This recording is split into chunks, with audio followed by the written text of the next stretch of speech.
e dê fruto para a glória do Senhor. Obrigado pela tua santa palavra, que tanto nos ensina. Nós clamamos a ti pela direção do teu Espírito Santo, em nome de Jesus. Amém. Irmãos, vocês já pararam para pensar o quanto que os salmos são um texto que fazem parte da nossa rotina, do nosso dia a dia? Vocês já pararam para pensar o quanto que nós amamos os salmos? E eu imagino que nós amamos os salmos porque os salmos são as orações da nossa vida. Você vai encontrar nos salmos, no livro de Salmos, você vai encontrar cânticos de gratidão, de louvor, cânticos de lamento. João Calvino, no seu comentário aos Salmos, ele diz que os salmos, eles são a anatomia de cada parte da nossa alma. Se você vive um momento que você se sente abandonado por Deus, você encontrará um salmo que diz a respeito. Até quando, Senhor, esquecer-te-ás de mim para sempre? Mas você encontrará cânticos de louvor, você encontrará cânticos de gratidão. Enfim, os salmos cantavam a vida e a história e a jornada cristã, não é? Mas a jornada desse povo caminhando com o Senhor. Nas suas lutas, nas suas decepções, nos altos e nos baixos. E o Salmo 23, eu acredito que Salmo 23 é um texto que é tão querido por nós, porque esse salmo, e talvez, provavelmente, um dos mais lidos, né? Eu acredito que se você depois me mostrar a sua Bíblia, é muito provável que você tenha 1, 2, 3 versículos grifados aí, desse Salmo 23. E eu acredito que certamente aquele, o Senhor é o meu pastor, nada me faltará, a gente gosta muito de grifar. Esse salmo, ele evoca uma imagem pastoril, tanto quanto uma imagem real.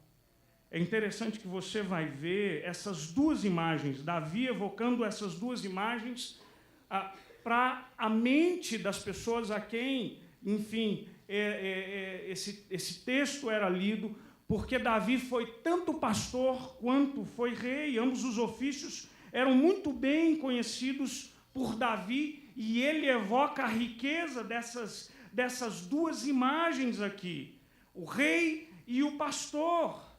Davi fora ambos, e então Davi evoca essas imagens, e eu acredito que é um tema principal desse salmo, que é tratado e é passado e é ensinado para nós.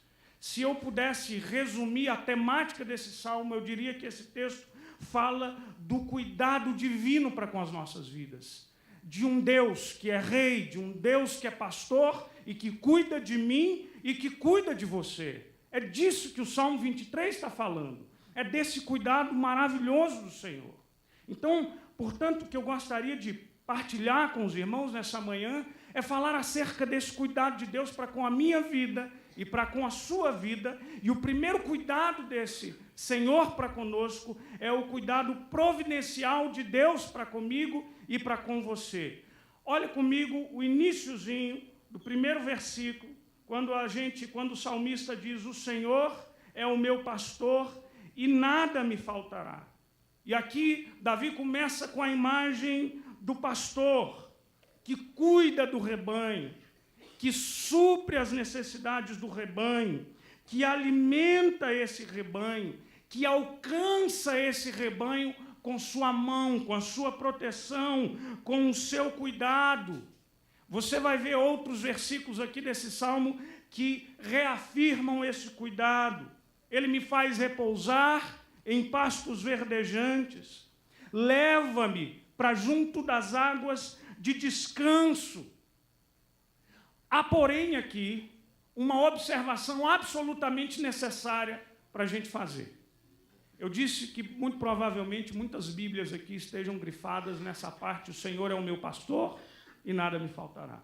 Eu me lembro de ouvir uma história de um pastor, Juan Carlos Ortiz, e década de 90, foi um grande evangelista, conhecido talvez aí na década de 90, e ele conta uma história que em algum momento da vida dele ele estava muito angustiado com os seus sermões, e orando a Deus para que lhe desse renovo, a fim de que ele pregasse com mais intensidade para a sua igreja, e orando ele sentia que a direção de Deus para ele era: pregue os versículos não grifados. Você já percebeu o quanto que a nossa leitura bíblica, ela é um tanto quanto seletiva? Talvez na sua casa, casa de vó a gente vê muito isso, né? Aquele quadrinho assim com: o Senhor é o meu pastor e nada me faltará. A gente ama esse versículo. Mas eu vi poucos quadros que tenham tão somente o versículo: a tua vara e o teu cajado me consolam. A nossa leitura bíblica, ela é extremamente seletiva. E a observação que eu acho que é absolutamente necessária, que eu preciso fazer aqui, é que quando Davi afirma que nada lhe faltará, ele de forma nenhuma está dizendo que nossa vida, que a minha vida e que a sua vida, ela está isenta de lutas, de lágrimas, de dificuldades. Ele não está dizendo que a minha vida e a sua vida seria um mar de rosas, que não teria pranto, que não teria momentos de dor intensa e, às vezes, desespero. Mas o que ele está dizendo aqui, que ele é um pastor que caminha conosco em todos os lugares, até no vale da sombra da morte. Ele está comigo e ele está com você a despeito da dificuldade. A promessa de Deus para a minha vida e para a sua vida nunca foi que nós tivéssemos uma vida sem problemas, mas a promessa de Deus para a minha vida e para a sua vida é que diante de todos os problemas, Ele estaria conosco, a sua mão estaria conosco, o seu socorro seria presente sobre todos nós. Irmãos, quem escreve esse texto é Davi. Davi foi rei, Davi foi pastor. A Spurgeon escreve um texto chamado Salmista de Israel. Falando acerca das lutas de Davi, ele diz o seguinte: dentre todos os santos cujas vidas foram registradas nas Escrituras, Davi possui uma experiência do tipo mais variado, impressionante e instrutivo. Na sua história, deparamos-nos com provações, tentações que não são mostradas de um modo geral em outros santos dos tempos antigos, e por isso ele é o tipo sugestivo de nosso Senhor. Davi conheceu todos os tipos de provação e situações dos homens. Os reis têm os seus problemas. Davi usou uma coroa. O camponês tem as suas preocupações e Davi manejou o cajado de pastor. O errante tem muitas necessidades. Davi habitou nas cavernas de En-Gedi. O capitão tem as suas lutas e Davi achou os filhos de Zeruía difíceis demais para ele. O salmista também foi provado em seus amigos. Seu conselheiro Aitofel o abandonou. Seus piores inimigos foram os da sua própria casa. Os seus filhos foram sua maior aflição. Tentações de pobreza e riqueza, de honra e acusações de saúde e fraqueza, todas testaram o seu poder sobre ele. Ele teve tentações externas para perturbar a sua paz, internas para tirar a sua alegria. Tão logo Davi escapava de uma provação, caía em outra. Tão logo emergia de um período de desânimo e temores, era novamente mergulhado no mais profundo abismo e todas as ondas e vagalhões de Deus o derrubavam. Você acha que esse homem é capaz de escrever que na vida nós não teríamos problemas? De forma nenhuma. Mas a experiência de Davi é que em toda e absolutamente toda e qualquer situação, tribulação, adversidade, guerra, traição, perseguição, lutas, o Senhor era o seu pastor e a sua mão o acompanhava sempre.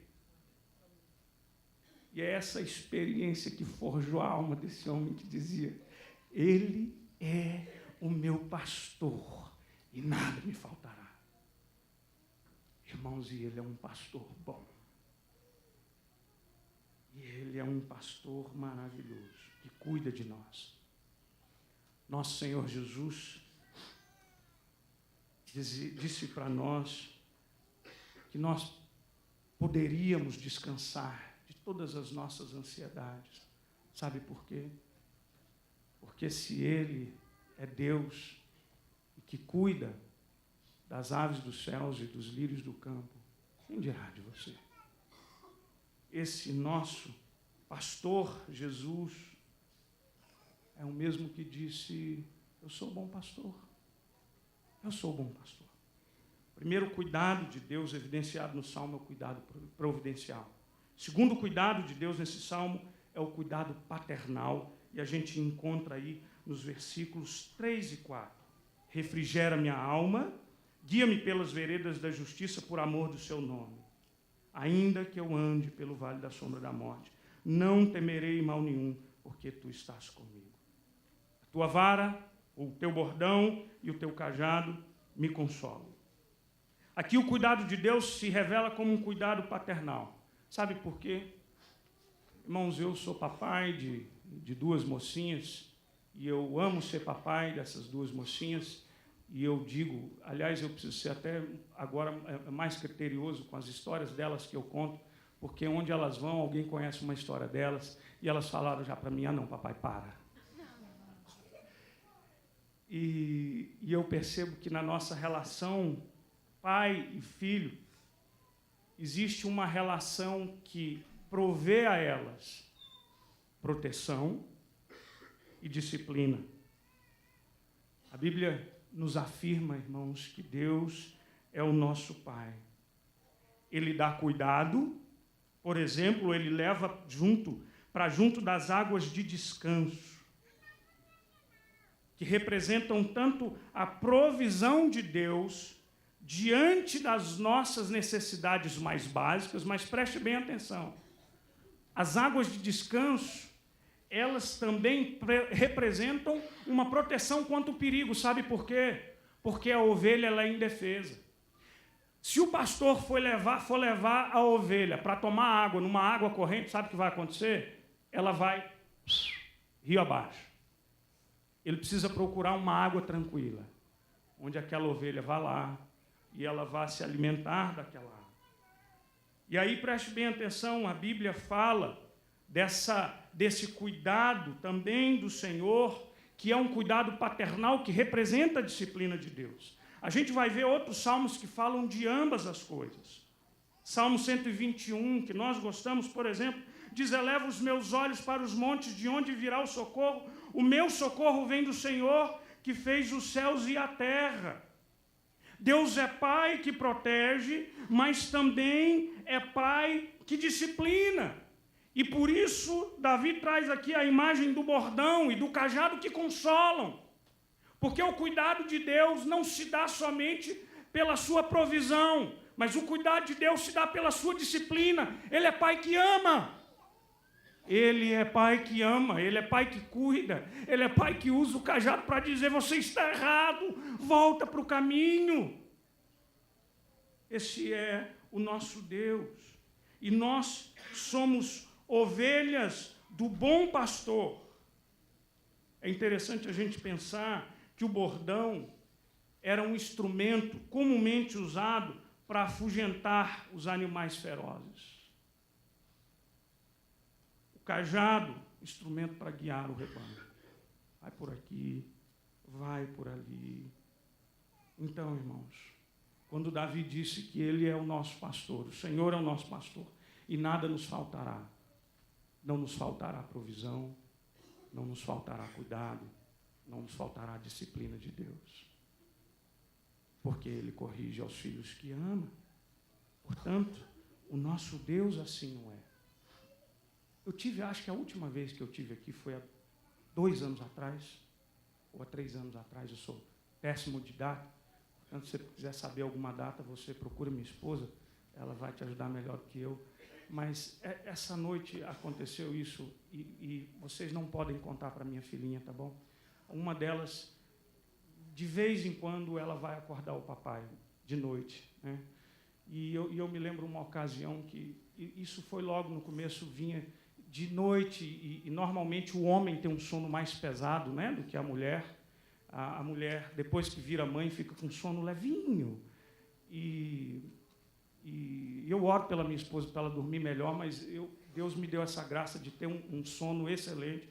E de vez em quando, à noitinha, eu estava sentindo assim um negócio assim na minha cabeça, ó, um dedinho. Eu acordei. Era uma menininha lá do meu lado. Papai, eu tive um pesadelo. Eu pensei, e daí, né? Ai, eu estou com medo. Ai, filha, vai lá, deixa eu ensinar como faz. Fala, papai do céu, ora em nome de Jesus e dorme na paz. Papai, eu estou com medo. Aí lá vai o pai levantar, chega lá, fala, papai do céu. Vamos dormir? Dorme. Outro dia. Eu pensei, não. Acordo, tem uma menininha do meu lado. Papai, eu tive um pesadelo. Ai, filha, peguei ela, levei, falei, papai do céu. Pouco tempo depois, eu pensei, por que não chama a mãe? Ela acorda mais fácil. Pesadelo de novo. Foi, pai, esse foi o pior. Aí, só que agora, irmãos, eu estava cansado demais. Eu falei, então vem para cá. Eu não faço isso. Mas eu estava muito cansado. Eu falei, então vem para cá. E eu percebi ela se mexendo. Eu falei, o que foi? Ai, papai, eu ainda estou com medo. Eu abracei ela bem forte. Eu disse para ela, a gente vai falar com o papai do céu. E eu dizia assim, eu sussurrava no ouvidinho dela, o papai está aqui. O papai está aqui. E ela adormeceu nos meus braços. Eu tenho a plena convicção de que em tantos momentos na minha vida e na sua vida, aquelas situações que o pai pega no colo e diz para mim e para você, fica tranquilo, o papai está aqui. O papai está aqui. Sabe por quê? Porque ele cuida de nós. Ele nos livra dos nossos pesadelos.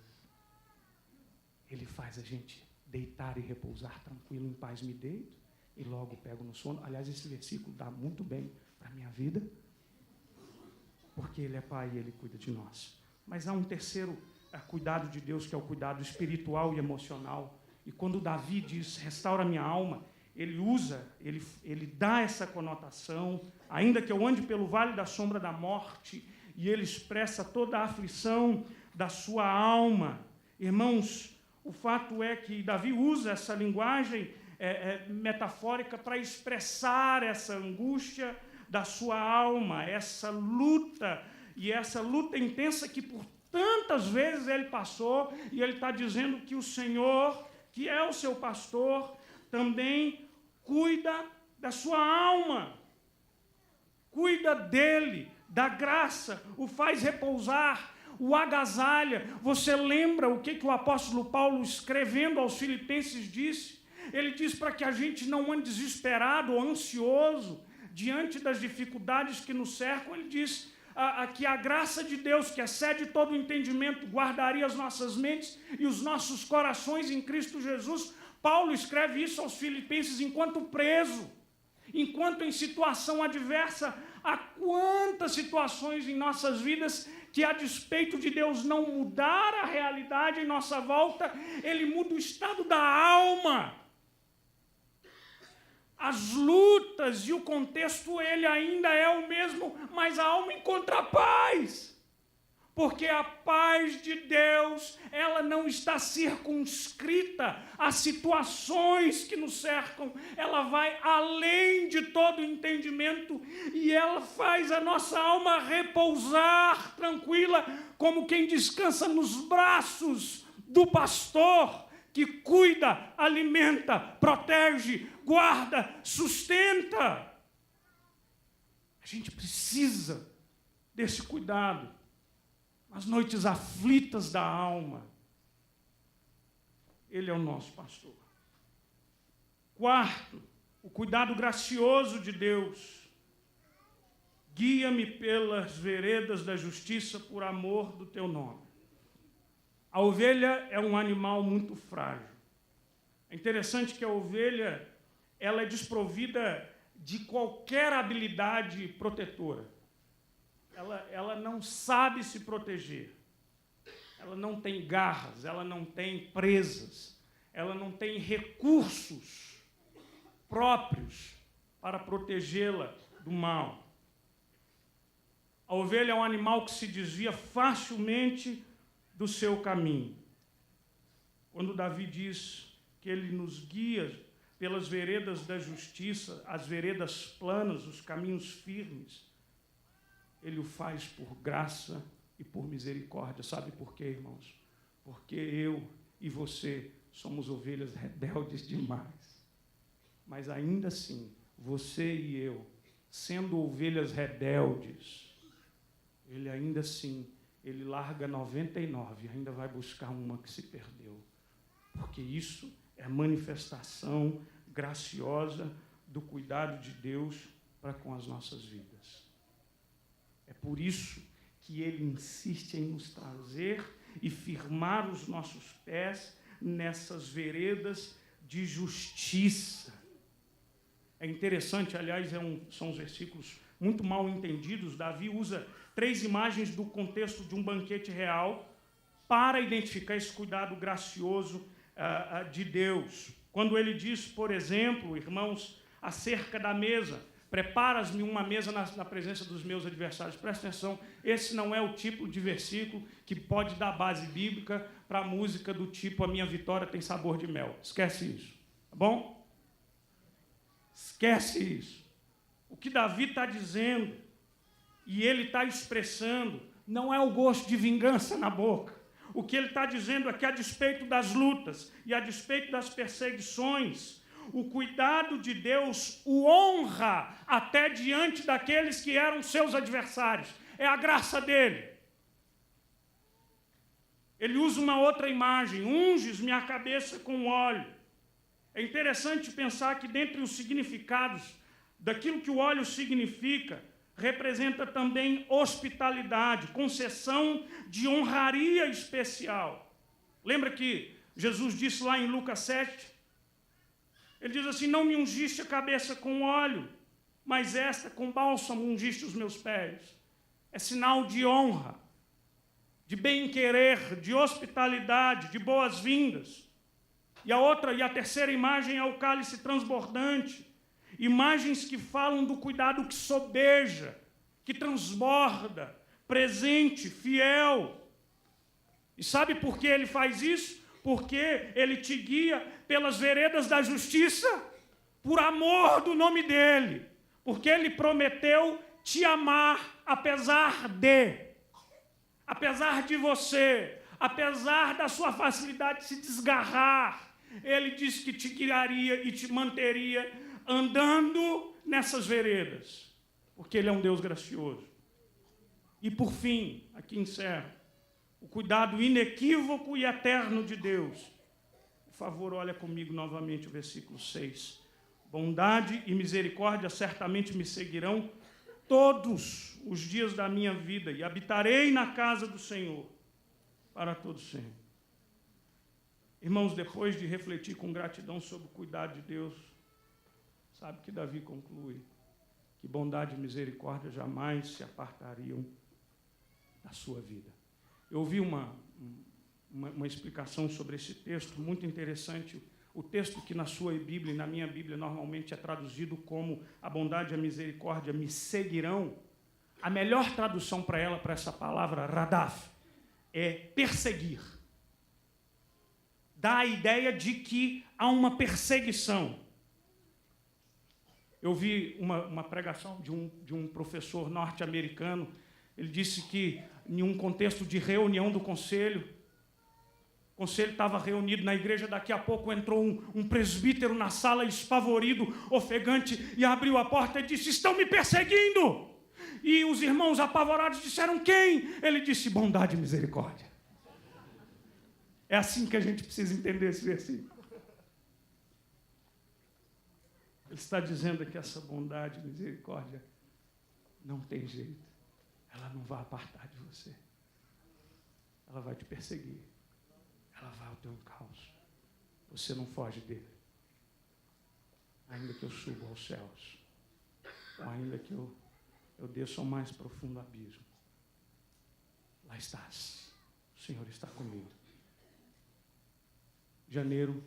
Fevereiro, Uma irmã querida de nossa igreja lutou durante 2 anos com câncer, que foi diagnosticado no seio e deu metástase, e foi um processo longo e doloroso de idas e vindas no seu tratamento, de expectativas e frustrações.